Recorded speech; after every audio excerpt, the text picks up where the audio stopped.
Assalamualaikum warahmatullahi wabarakatuh. Saya Emma Rahmawati. Pada kesempatan kali ini, saya akan membahas mengenai pengaruh utamaan gender dalam pembangunan. Gender mainstreaming atau pengaruh utamaan gender merupakan pematangan dari strategi gender and development.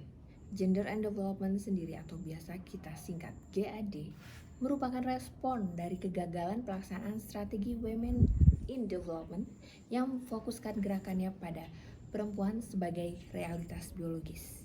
Sementara GAD memfokuskan gerakannya pada hubungan gender menjadi satu dimensi integral dari perencanaan, penganggaran, pelaksanaan, pemantauan, dan evaluasi atas kebijakan, program, dan kegiatan pembangunan.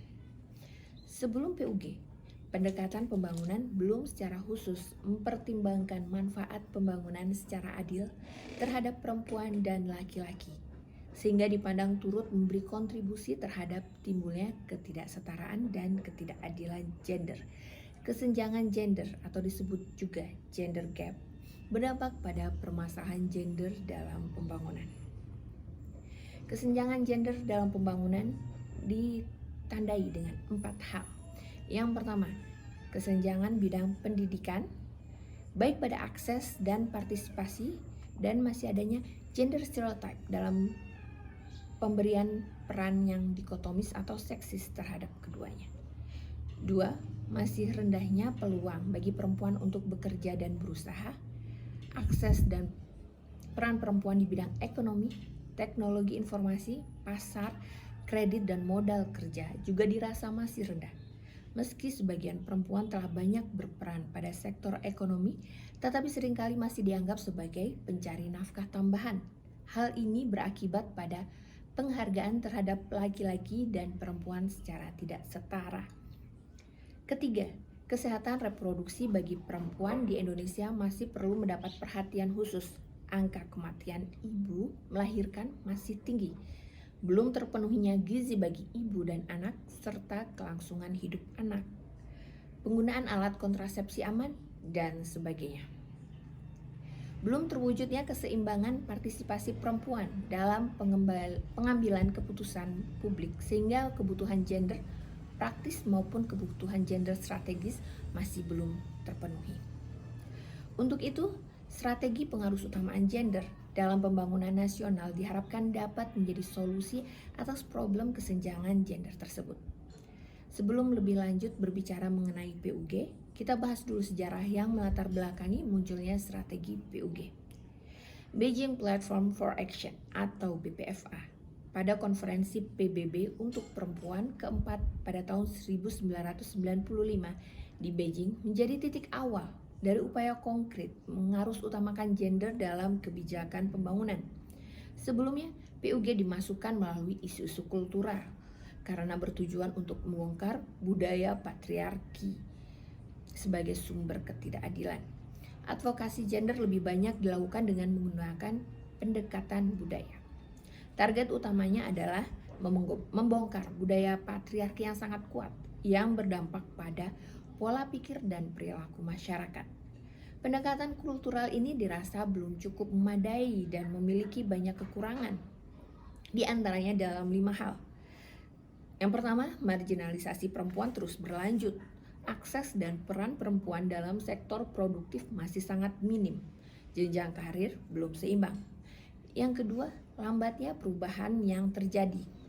Ketiga, kurang memiliki daya dorong karena tidak didukung oleh kekuatan imperatif seperti undang-undang, peraturan, dan kebijakan pemerintah. Keempat, tingkat keberhasilannya sulit diukur karena tidak memiliki instrumen baku. Kelima, tidak didukung oleh dana yang disiapkan secara khusus. Dengan pertimbangan tersebut, setelah adanya BPFA, PUG diintegrasikan dalam siklus pembangunan yang meliputi perencanaan dan penganggaran, pelaksanaan dengan memasukkan kesetaraan gender dalam penyusunan program, dan monitoring evaluasi kegiatan. Sasaran tembaknya adalah kebijakan, yaitu negara, aksi masyarakat, serta institusi negara dan masyarakat. Apa dasar hukum PUG? Dimulai dari UU nomor 7 tahun 1984 tentang ratifikasi CEDAW. Kemudian ada Instruksi Presiden nomor 9 tahun 2000 tentang pengharusutamaan gender dalam pembangunan nasional.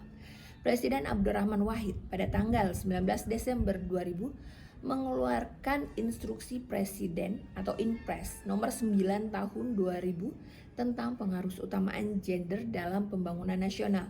Tindak lanjut dari Inpres tersebut adalah penerbitan Surat Edaran Menteri Dalam Negeri dan Otonomi Daerah nomor 050-1232/SJ tanggal 26 Juni tahun 2001 tentang pelaksanaan pengharusutamaan gender di daerah. Dalam rangka mendorong dan mengoptimalkan pelaksanaan PUG secara terpadu, surat edaran tersebut disempurnakan melalui keputusan Menteri Dalam Negeri tanggal 29 Desember 2003 nomor 132 tahun 2003 tentang pedoman umum pelaksanaan pengharusutamaan gender dalam pembangunan di daerah.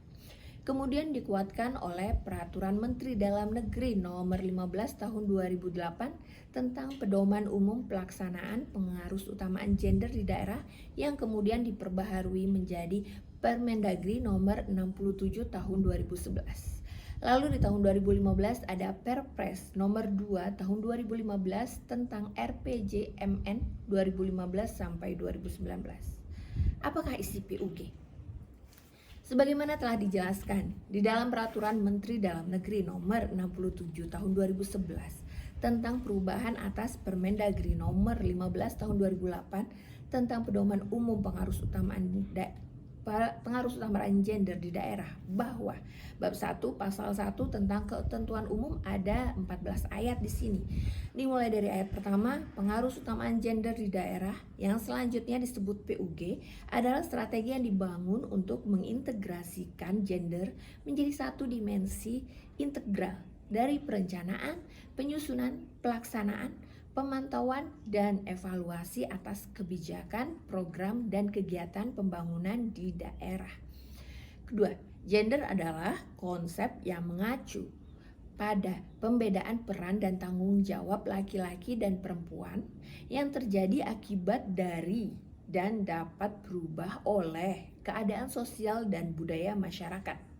Ketiga, kesetaraan gender adalah kesamaan kondisi bagi laki-laki dan perempuan untuk memperoleh kesempatan dan hak-haknya sebagai manusia agar mampu berperan dan berpartisipasi dalam kegiatan politik, ekonomi, sosial, budaya, pertahanan dan keamanan, dan kesamaan dalam menikmati hasil pembangunan.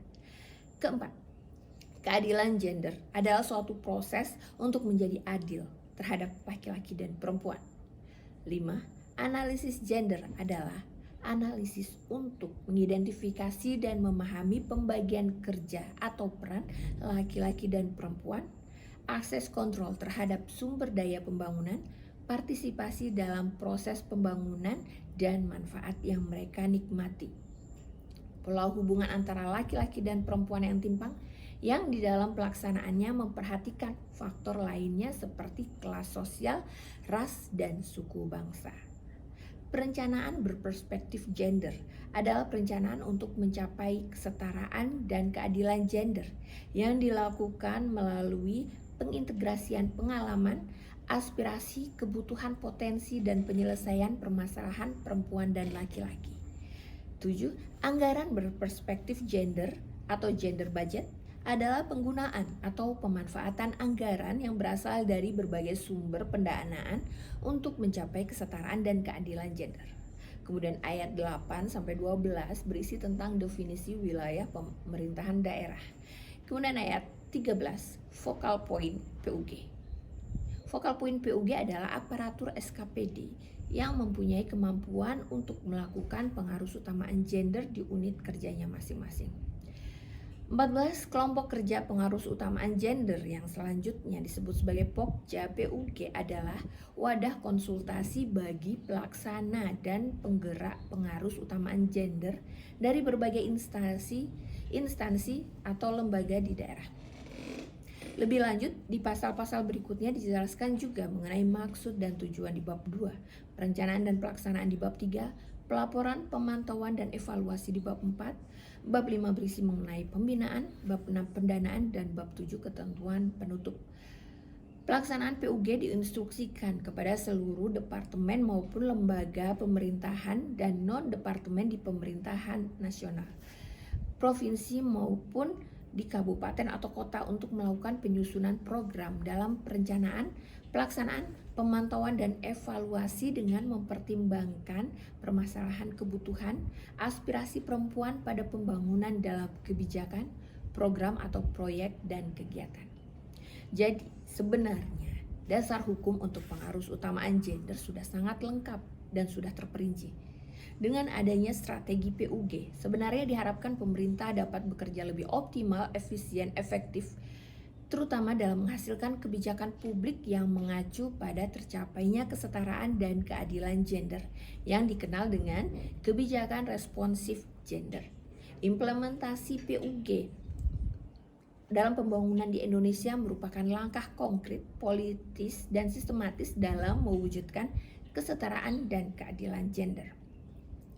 Kebijakan, pelayanan, program, dan perundang-undangan yang adil dan responsif gender akan memberikan manfaat yang adil bagi laki-laki dan perempuan. PUG merupakan upaya untuk menegakkan hak-hak perempuan dan laki-laki atas kesempatan, pengakuan, dan penghargaan yang sama di masyarakat. PUG meningkatkan akuntabilitas pemerintah terhadap masyarakat. Keberhasilan pelaksanaan PUG memperkuat kehidupan sosial budaya, politik, dan ekonomi suatu bangsa. Jadi, tujuan PUG adalah mewujudkan kesetaraan dan keadilan gender dalam pembangunan. Oleh karena itu, PUG bertugas untuk mempengaruhi atau mengintervensi berbagai kebijakan agar responsif gender. Dalam hal ini, pengarus utamaan gender tercatat telah berhasil mendorong dikeluarkannya banyak peraturan yang responsif gender. Namun, dalam perkembangannya, pelaksanaan PUG sejak dikeluarkannya Inpres nomor 9 tahun 2000 belum sebagaimana yang diharapkan. Sampai saat ini, peran serta kaum perempuan belum optimal. Hambatan pelaksanaan PUG antara lain, yang pertama, belum adanya kekuatan dukungan politik yang strategis. 2. Pelaksanaan PUG biasanya ditangani eselon yang lebih rendah dari pengambil kebijakan dari tiap instansi sehingga tidak memiliki daya tawar di tingkat unit kerjanya. 3. Sosialisasi belum sepenuhnya berhasil karena adanya konsepsi yang kurang tepat dalam menerjemahkan kesetaraan gender sebagai konstruksi sosial. 4. Terjadi kekeliruan dalam mengimplementasikan PUG dalam kebijakan. Kebanyakan program kebijakan masih diarahkan pada peningkatan peran perempuan, bukan mengatasi kesenjangan gender yang terjadi. 21 tahun pengarus utamaan gender. Apa kabarnya kini? Berdasarkan data Badan Pusat Statistik 2020, Indeks Pembangunan Manusia atau IPM Indonesia perempuan masih berstatus sedang, yakni 69,19%, sedangkan IPM laki-laki sudah berstatus tinggi, yaitu 75,98%. Apa artinya? Kesenjangan itu masih ada.